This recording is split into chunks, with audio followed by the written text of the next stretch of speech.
The Trial of the Chicago 7. This one nearly flew under my radar, and for once, I think the trailers actually undersold this to me, which is kind of a nice feeling for once, I think. I didn't really have many hopes walking into this movie, but finishing it, I can definitely say this is probably one of my favourite movies of 2020. This is based on a true story of a court case that took place in 1969, in which 7 defendants were charged with conspiracy and inciting riots and anti-Vietnam War protests. And all this took place in Chicago in 1968.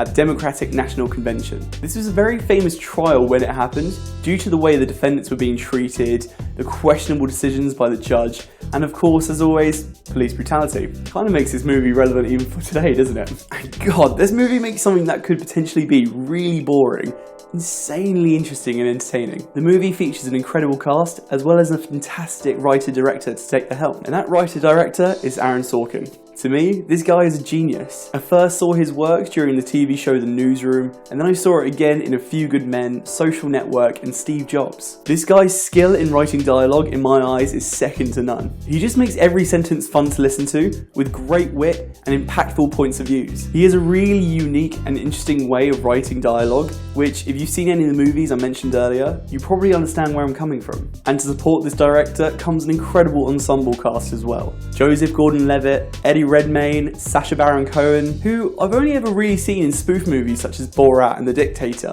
and it was really nice to see him play a more serious role, while still at the same time bringing in that charm and humour where needed. You also had Mark Rylance, who as always is incredible, as well as Jeremy Strong. Even Michael Keaton plays a small role in this. Honestly, the list was huge, and there's not a single person I can say that didn't give a great performance. Yahya Abdul-Mateen, who I've also seen in Aquaman, played one of the 7 defendants in this movie as well. And I have to say, he was the standout for me. It was a combination of the scenes that affected his character in this movie, combined with his great acting, just made for such an impactful character. There were so many points in this movie where I was just left dumbfounded by how corrupt things can be in courts. And then you're reminded that this is actually based on a true story, and it just makes your blood boil. They make for an interesting way of storytelling by making the main events of the riots and the arrests take place through flashbacks and court testimonies. Usually that can make for a very choppy way of filming and can throw off the viewers, but I think in this case they actually managed to make it work to their favour. I think the story alone is just worth telling, and when you combine it with this cast as well as the director,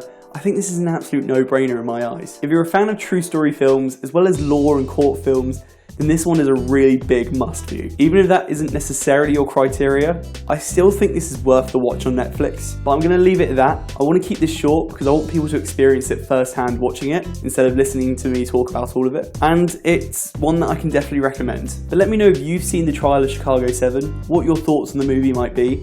And as always, stay tuned for more reviews on movies, animes, and video games. Until next time guys, take care. Bye bye.